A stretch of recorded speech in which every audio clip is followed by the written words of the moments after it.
Hey guys, it's the Bogeywan5594 here, bringing you some Black Ops 2 Domination, and today I want to talk about the Xbox One versus the PlayStation 4 versus also the PC, because that's an option a lot of people are going to now with gaming. So this week a lot of stuff has been announced about these consoles at E3, including their prices. The hardware specs for most of them were already out, and kind of hinting release dates. They say holiday this year or later this year, and I just think that's stupid. I think they should really get the release date out there if you're already doing pre-orders on it. But hey, so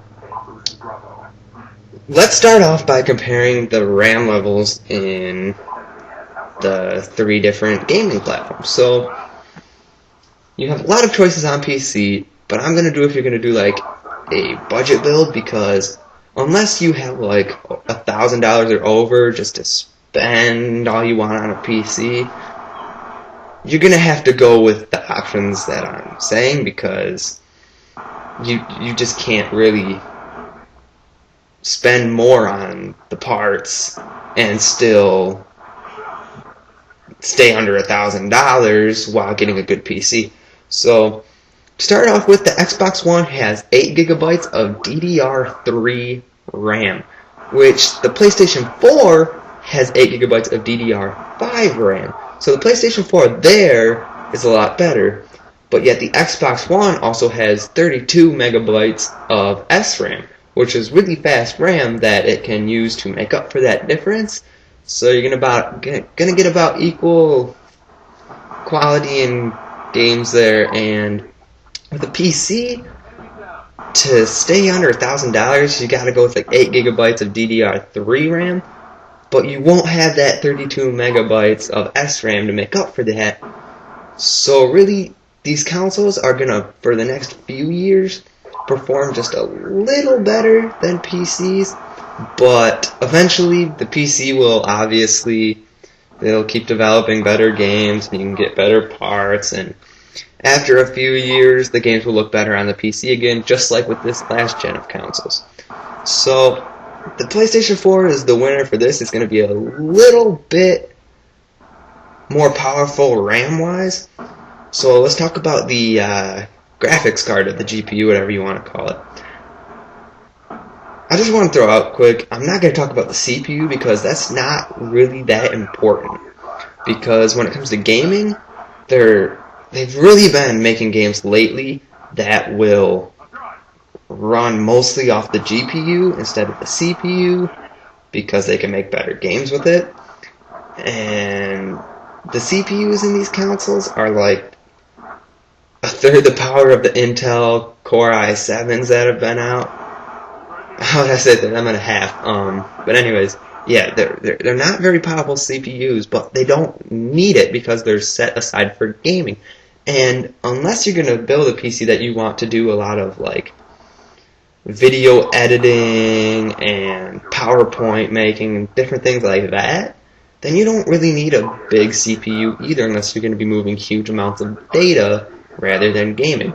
So that's not really important. I'm not going to talk about that, but let's get back to the GPUs. So the Xbox One has a GPU that is custom made for it, just like the PlayStation 4 does. So we can't directly compare them to a PC, but we can compare them somewhat to GPUs that are made for the PCs to get an idea of what the performance would be like. So the Xbox One is comparable to the Radeon HD 7790 GPU, and that GPU is about $150, and if you're building like a $500 PC, it'd be a good buy for you then. You're going to be able to play most current games, such as Battlefield 3, on like all high settings, but I'm not sure how it would run for next-gen games like Battlefield 4 and Call of Duty Ghosts that are going to have a lot better graphics capabilities and are going to need a really, really good GPU. So, the Xbox One is going to be solid, but not perfect. However, the PlayStation 4 is going to have It's going to have a GPU that is comparable to a Radeon HD 7870, which, if you don't know, it's like a $240 GPU. It can play most games that are out there now on ultra settings, and it's a good choice if you're going with like a $750 PC build. And it's a very good graphics card.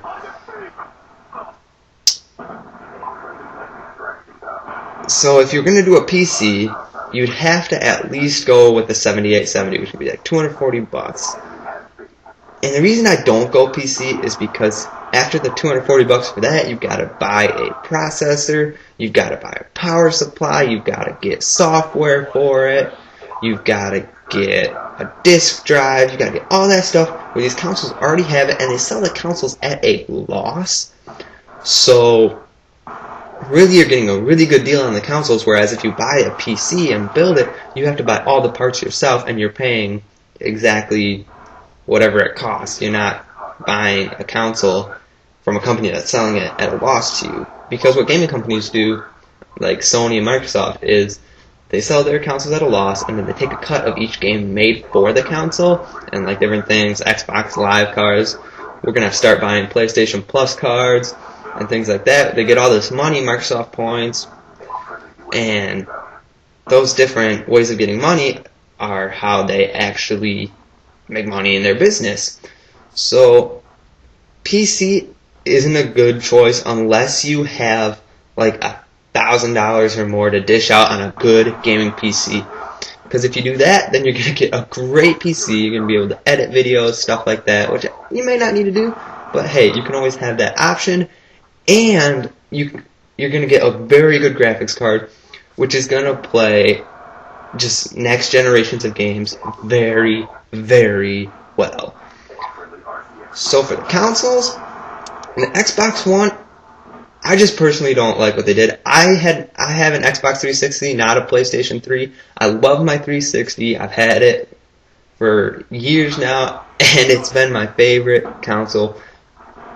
But they just didn't impress me. Like, all these online restrictions they're doing, and just that it has to come with a Kinect. I don't want a Kinect.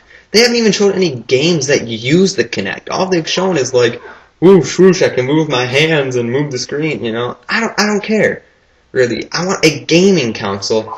So I'm going to say that the PlayStation 4 is the best choice. One, because the Xbox One is $499. The PlayStation 4 is $399, so it's got the best price. Even if you're going to go with a PC, you cannot build this good of a PC for $399.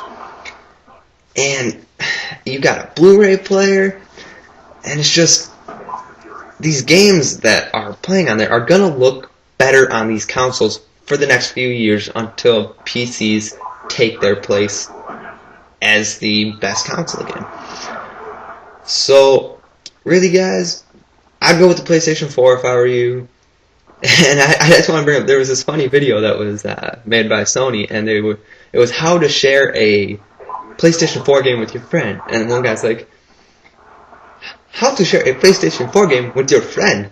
And he goes, here! And he hands it to his friend, and his friend's like, thank you! And then it stops, that's the end, and it says PlayStation 4. I thought that was hilarious. I really like what PlayStation 4 is doing. They're focusing on gaming the most. They have a very good price. I was surprised by how cheap the PlayStation 4 is and how good of hardware it has. It has the best hardware of the Xbox One and PlayStation 4. It has the just amazing hardware for a gaming console. And unless you're willing to dish out a ton of money on a PC, it is just the best choice. And it's going to support used games and all that. So if I were you guys, I'd go with PlayStation 4. Thanks for watching. If you could, please press that like, favorite, share button, all that good stuff. And maybe even subscribe. That'd help me out a lot. And have a nice day.